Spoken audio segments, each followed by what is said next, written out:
Hi, my name is Brian Henderson. I am the Senior Director of Storage Product Marketing here at Dell Technologies.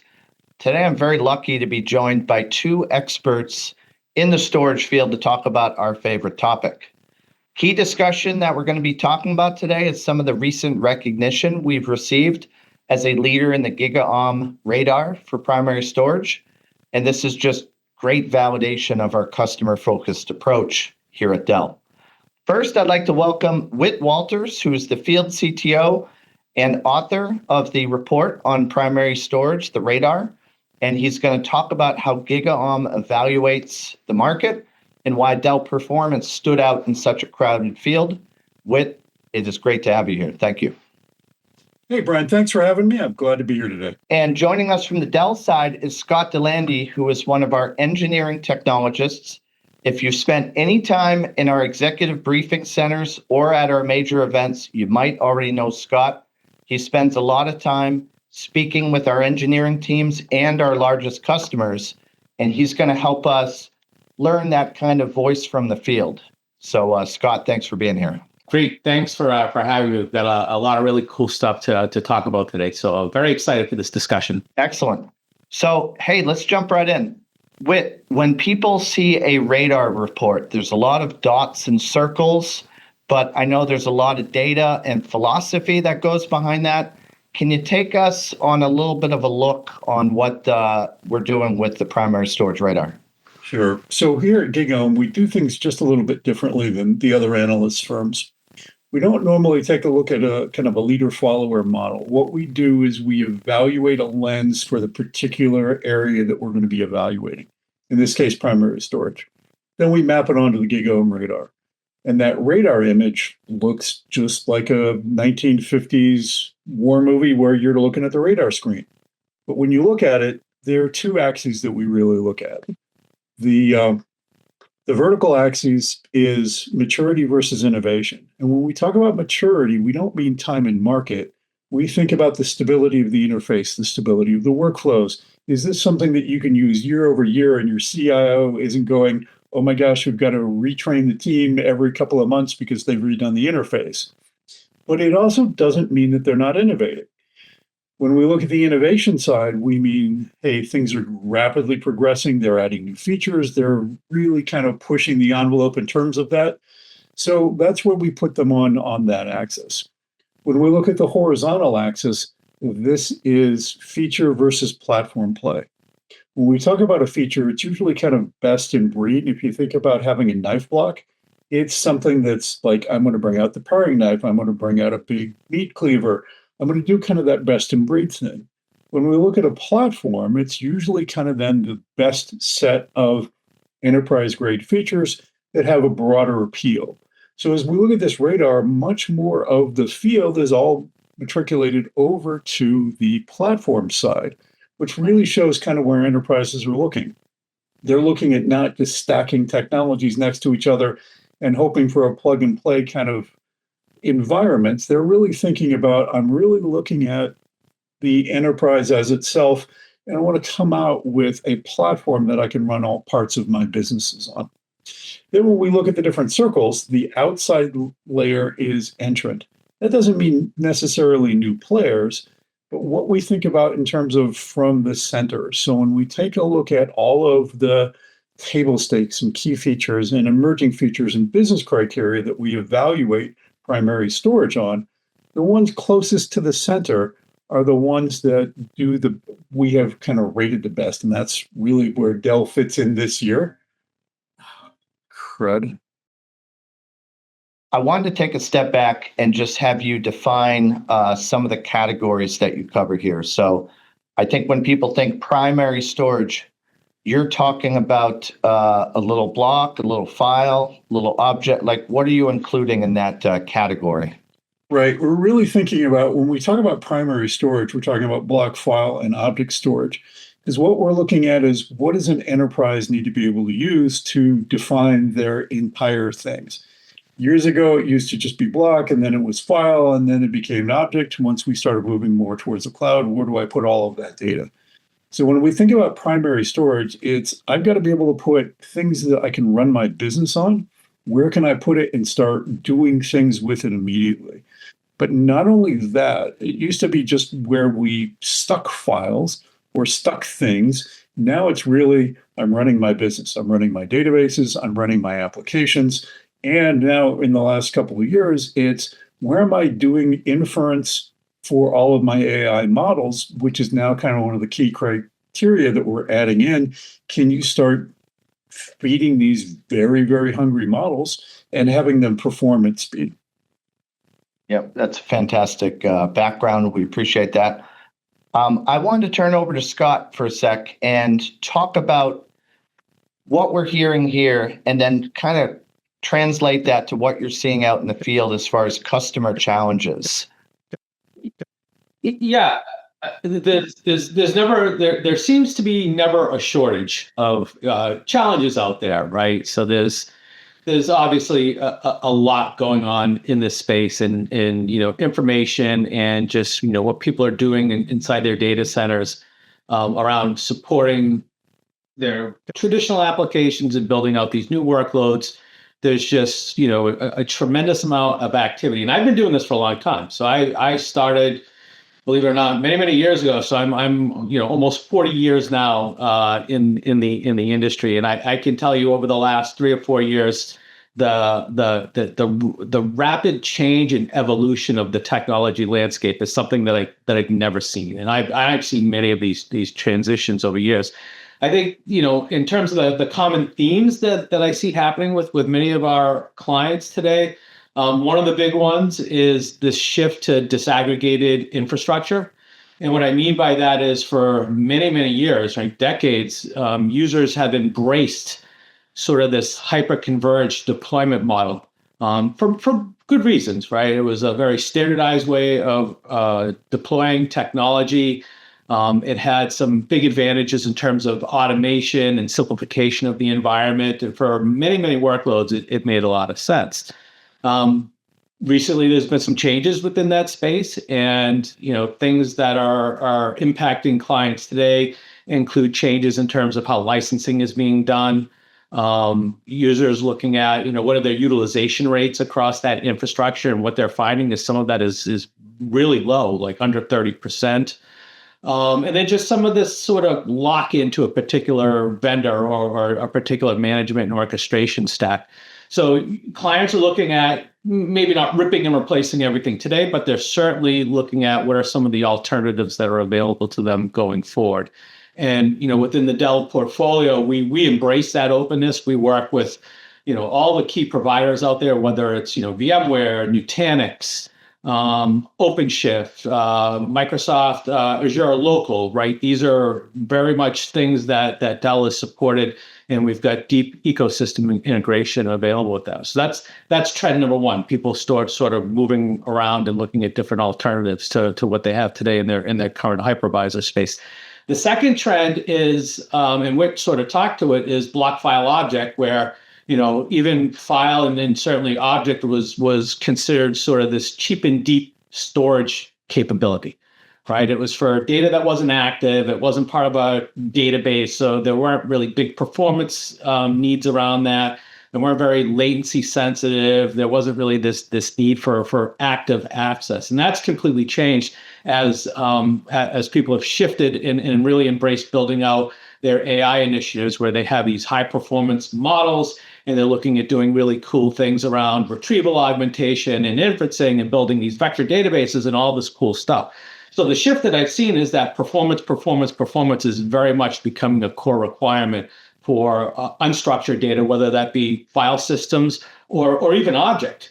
And object is kind of interesting because we've been doing object for a couple of decades now when we first introduced platforms in that space.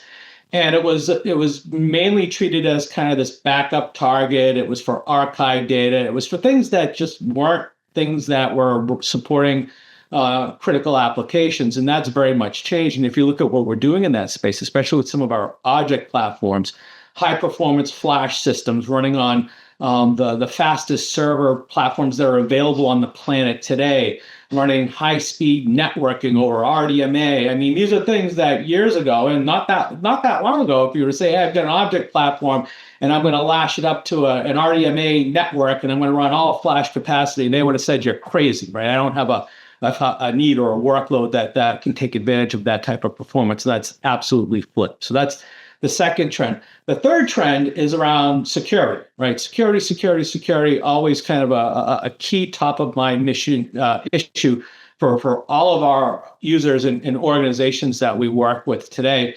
The big sort of thing that's keeping CIOs awake at night are the evolving threats around ransomware, right? How do I protect that data? How am I able to go in and run detection up against any of these potential threats? And when I find something's been compromised, how can I go ahead and quickly recover? And so we've been very focused in that space. We've got a number of tool sets and solutions across all of the platforms that are very clearly being embraced by clients. And the thing that I just had a conversation with a customer yesterday about this, where a lot of these solutions, there's certainly kind of the ultra high end, air gapped, remote replication, third data center, right? Those types of things that could be millions of dollars to deploy. But there's also easier things where just by doing things like on primary storage from a block perspective, creating snapshots and being able to run scans up against those snapshots offline to be able to see if there are any patterns that fit a profile of potentially being a ransomware attack, and then being able to go ahead and figure out, well, what do I need to do? What's my recovery for this? But the net is very cost effectively being able to take those ransomware threats and being able to significantly reduce the recovery time objectives as well as the recovery point objectives by literally leveraging a lot of the infrastructure that's already in place today. God, I want to just build on kind of what you said. One of the things that we saw on the radar this year is last year we had ransomware detection and storage and mitigation as a key feature. This year we realized it's a table stake. To be in this space, you have to do it and do it really, really well. And so when we were evaluating Dell, one of the things that we found was you guys were doing it probably better than some of the other people in the industry in terms of how you're mitigating some of those things, how you're actually reading files. And as ransomware attacks get more sophisticated, how you're keeping up with those industry trends. And you're right. And the thing that I observe from talking to customers is that many of these capabilities, they have the ability to turn these on and take advantage of them today. Right? It's not that they need to go out and buy new software and new infrastructure and new security capabilities. These are things that are in place, and it's just taking advantage of what's currently there. I think that's a great message that I always like to leave with our clients is the fact that many of these things that you're talking about in terms of some of these challenges are things that we can address today, and they're relatively simple to kind of get up and running. We've done a nice job capturing of kind of what's happening in the market. Let's have some fun with this. Let's look at kind of what's next. So I'm going to turn it to you first, Whit.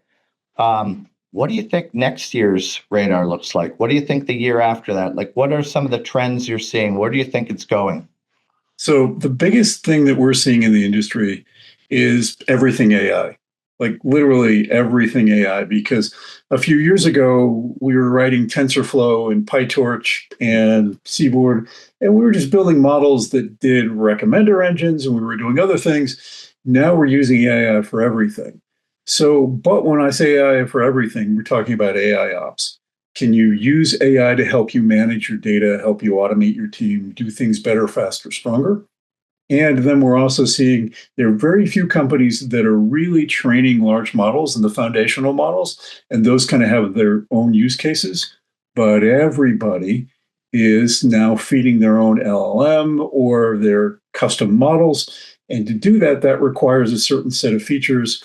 And Dell's got some great certifications from NVIDIA that you guys have shared with me as we're looking at some of these reports and being able to do that. But really, I see not only being able to make sure a GPU is well fed, but Google's TPUs and Apple's coming out with theirs and Intel's coming up with some new chips. Really kind of the future looks very much AI centric because of the things that we can do with the models. And also realizing that that model is now commodity. So You may be using Gemini or Copilot or OpenAI or others, and it may come up to be a different model that you're having to feed and do things at scale. And being able to feed that and have low latency, high throughput is really, really what enterprises are looking for. And we really see that over the next years. And the other big thing that I'm seeing that we've been seeing for years, and Scott, you can kind of help me out with this, is how well can I put my Kubernetes workloads and have them understand where my data is? So having that good metadata management so that I can feed those systems and have everything highly responsive based on where I've got my application running, what different data centers, on-prem, in different clouds, in multi-clouds, being able to make sure that those workloads are well fed and well managed. Yeah, and that's a good point, because I think a lot of the intelligence being built around the metadata management and just the tagging of all of this unstructured data, that's really going to be the secret sauce going forward in terms of being able to build out these massive, large-scale LLMs, because you're literally talking about hundreds of petabytes worth of data that people are going to want to run these LLMs against. And just from a sheer scale and size and tokenizing all of those data points, it's going to become a really hard thing to do. And as we all know, the improvements happening from a model perspective, it's based on the quality of the data that gets ingested. It's not necessarily the algorithm. It's more of what are the data sets. And so the better and the more accurate that we can get in terms of the data sets that we're ingesting, and not like trying to shove everything down this one small pipe. The efficiencies that are being built into some of these more advanced technologies going forward, that's really where a lot of the game-changing capabilities are going to happen over the next couple of years, right? It's not just the data itself, it's the metadata associated with that, and being able to parse it and get down to the things that you really want and care about as you're going in and running these queries or these prompts. Yeah, Scott, on top of that, having a vector database for metadata management, because now, like you said, you're tokenizing it, you're being able to store through vectors and being able to do a vector search, that adds a level of complexity and depth that we weren't able to do a couple of years ago. So kudos to those vendors, but it really kind of speaks to, hey, it's really now necessary to be able to find the metadata, get it to it quickly, and do a quick search and a quick return. So yeah, the volume of data and the volume of indexing of that is going to be huge for consumers as they're looking at what data do I need, where's it located, and am I serving up the right data to the right applications, whether it's an LLM or some kind of operational system. Guys, it is time to wrap up, but that's been a fascinating discussion on the future, the current with our back to the GigaOm Radar for primary storage. We appreciate you being here with us. Thank you very much, Scott. And just a quick call to action. We did issue a blog on this where we kind of go through in depth what we did.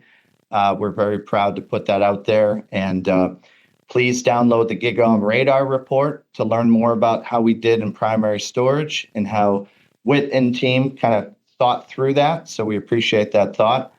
So thank you very much for being here, guys, and hope you have a great day. Thanks for having us, Brian. Thanks, guys. And don't forget to register for Dell Technologies World coming up here in May.